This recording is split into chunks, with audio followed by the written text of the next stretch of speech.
you guys probably already know what "got your six" means. We get that question all the time if you're not in the military, because we are "got your six" support dogs.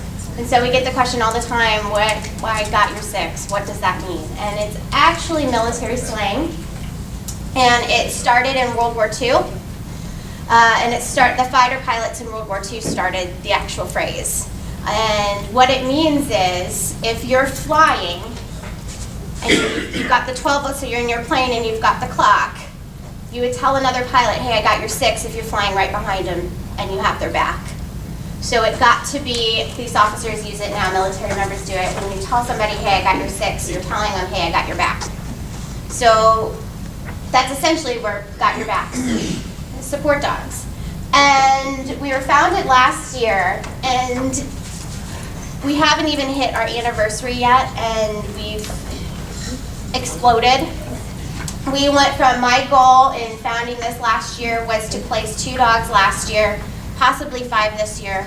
We've already placed 10 dogs this year, and we have over 60 volunteers. And we have 10 more dogs in training. And so it started last year. I used to work for American Service Dog Association, and I used to train mobility service dogs. I've been a dog trainer for 15 years. And this all started last year when I started to get more phone calls from veterans looking for PTSD service dogs. I don't know if you guys are aware of this, but every day 22 veterans commit suicide. And 3 active duty service members commit suicide. And these numbers are awful. And we know that the VA is going through some reforms. There's actually service dog legislation going through right now. But those numbers, I mean, that's 22 too many.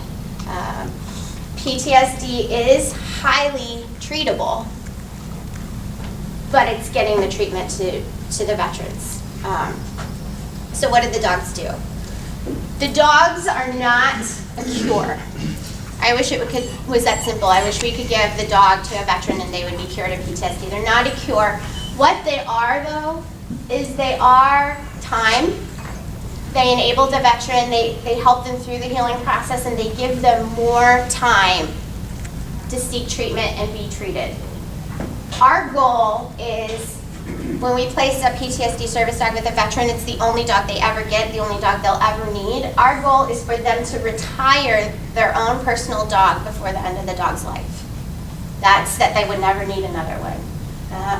Our program, we only accept veterans who are ready. And by ready, we mean we only seek veterans actively in treatment. Because our first priority right now is to our dogs, so we won't place a dog with a veteran who's going to hole up in his house and keep that dog holed up with him. We're only placing dogs with veterans really ready for change, ready to embrace change, ready to heal. And that's not easy. It's not an easy process, but that's really what the dogs are for. So what do the dogs do? Studies have proven that even just petting a dog, just touching a dog releases dopamine, which is actually chemical happiness. So the dogs enable the veterans. A lot of veterans will come back from combat, even years later, and they're hypervigilant, which means when you're in war, you have to be in that heightened state of alert. When you come back, you can't just shut that off. So they're in Walmart in a hyper state of alert. They're in Schnucks in a hyper state of alert. In church in a hyper state of alert. And so a lot of these times they don't want to go anywhere. So the dogs actually help them feel more secure when they're venturing out in public at first. And the dogs actually help them feel feelings of love again and affection, where it's hard for them because all they've known is fight, fight, fight. And they feel, when they come back, they feel less than human. And we heard it, I don't feel human anymore. I don't know how to relate to you. So the dogs, it's easy to love a dog. It's so easy. So those dogs help regain that feeling of humanity. I remember having a dog. I remember loving a dog. It connects them back to everybody else because it's easy to love a dog. That's a great connection. Now what we train our dogs to do, though, aside from just being really well behaved in public and going everywhere with them, we do train them in anxiety alerts, nightmare alerts. So this means we were doing crowd blocking and cover, which means kind of keeping the crowd at bay. But we've since, I went to a workshop at Disable Veteran, which is another PTSD service dog. And so after speaking with them, it's becoming apparent that we don't want to do crowd blocking because we don't want to give the veteran an excuse to keep pushing people away. So we're actually getting rid of the crowd blocking. But our dogs do alert for anxiety. So if our veteran is starting to get agitated, the dog's going to let him know almost before he realizes it, before it becomes an outburst in public, or if she needs to go somewhere, if they're going to have a panic attack. It alerts them that one's coming, gives them the chance to practice some box breathing and calm down. We also teach nightmare alerts. So almost all of our veterans with PTSD have horrific nightmares, and they all react to them in different ways. Some will wake up screaming, some will wake up crying, some will wake up ready to fight. And so depending on how their nightmares are, we can train the dogs accordingly. We can teach a dog to turn on a light switch to wake them up so the dog is clear across the room, safe, if they wake up ready to fight. We can teach the dog to, after they wake them up, to jump up on the bed and snuggle with them if they're crying. We can teach the dog to alert, wake up, and then go for a walk. If they're too worked up, then we're going to go for a walk, a nice calm walk. They're going to focus on them too. So some of what that looks like, and I can kind of show too. So we do teach different anxiety alerts for upper body anxiety, lower body anxiety, and we train each dog's anxiety alert tailored to the veteran. Everybody has a different anxiety alert. Personally, when I get anxious, I scratch the back of my arms. Some people clench their fists. Some people grind their teeth. Some people shake their legs. So we teach the dog to the particular veteran's anxiety. So whatever they're doing. So I'm going to sit here and I'm going to practice a lower body anxiety tell. And what I'm going to do is I'm just going to bob my leg because I'm getting anxious.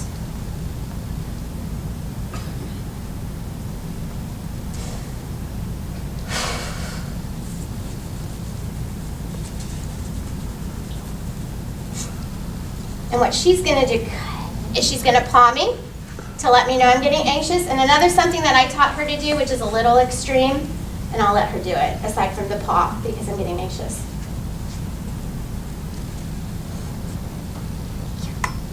Oh, after you stretch, of course.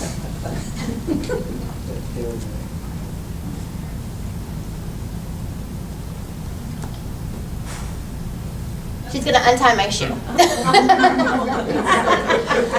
what that does is it makes me, personally, I have to stop. And you can't be anxious when you're tying your shoe. I mean, you can be like, gosh darn it.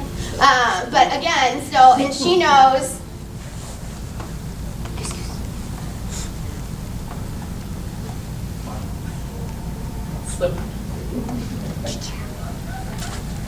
She knows paw or untie shoe for any anxiety. Now I taught her that. Upper body anxiety, I myself, I'll scratch. So depending on the dog, hello. I know. I'm just gonna look for tennis shoes. Depending on the dog, if I'm scratching, she's gonna come up and it's just a gentle kind of nose touch or a lick. Good girl. But just to let me know that I'm getting anxious and it's gonna stop me in my tracks and focus on her. Little things. But the anxiety and the nightmare alerts are a lot bigger. Now we also started another program, and that's the one Alex is in charge of. And he's got Titan. Because you'll notice that Goose has her green vest. All of our service dogs have the green vest. All of our therapy dogs have purple vests. I don't know, Alex, did you want to talk about it or do you want me to?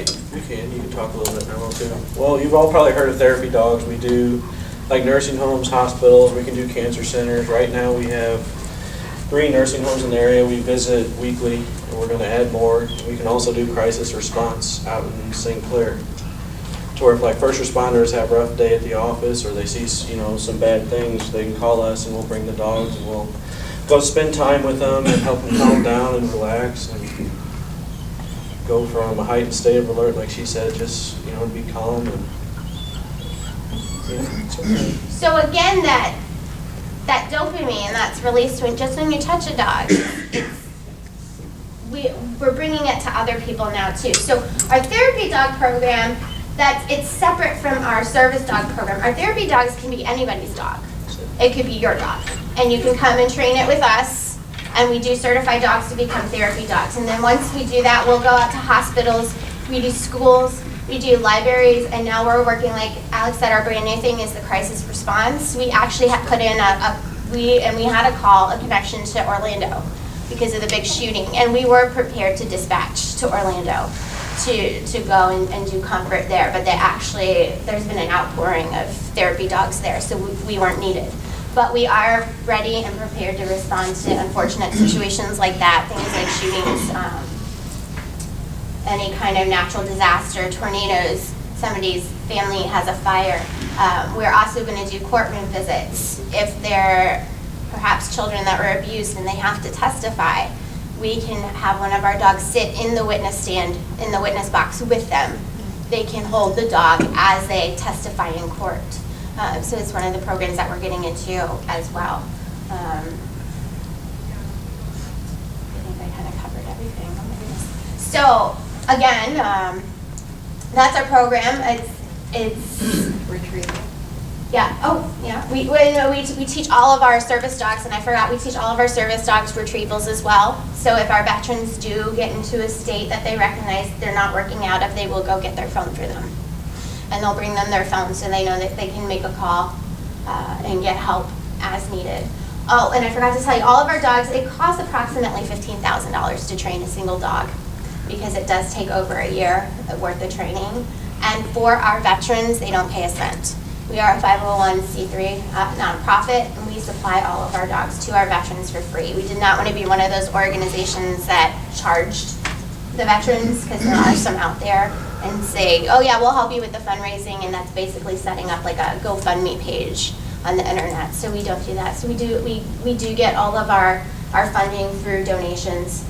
At first, we were really excited to use only rescue dogs for our program, but after speaking with some other organizations that tried to do the same, they were having about an 80% fail rate with the rescues, because some of the breeds mixed in had, if it's say like a shepherd, now not all shepherds have natural protective instincts, but some do, and some of those behaviors were popping up at sexual maturity, which is around 1 year to 2 years. So they put a whole year into training a dog, and all of a sudden they're acting protective. And so you basically have to wash the dog out. So in order to prevent that from happening, we are pretty much from here on out going to be getting our service dogs from service dog breeders, and we'll be getting a litter at a time. And that program will be starting early next year. And one of the other things that, if you don't mind, how many of you put your phone or keys down and don't remember where you put them? You know, that's one of the things we're also training is memory, so that, you know, if you put it down, you lose it, the dog can go find it, so that helps them from going into a panic attack or something. We do have veterans with TBI, which stands for traumatic brain injury, and with traumatic brain injury, they do have a lot of forgetfulness. So we can train our dogs to remind them to take their medications if their medications are on a time schedule, and we can also help them find their keys and their phone with the dog's help, with the dog's nose, when they lose them as well.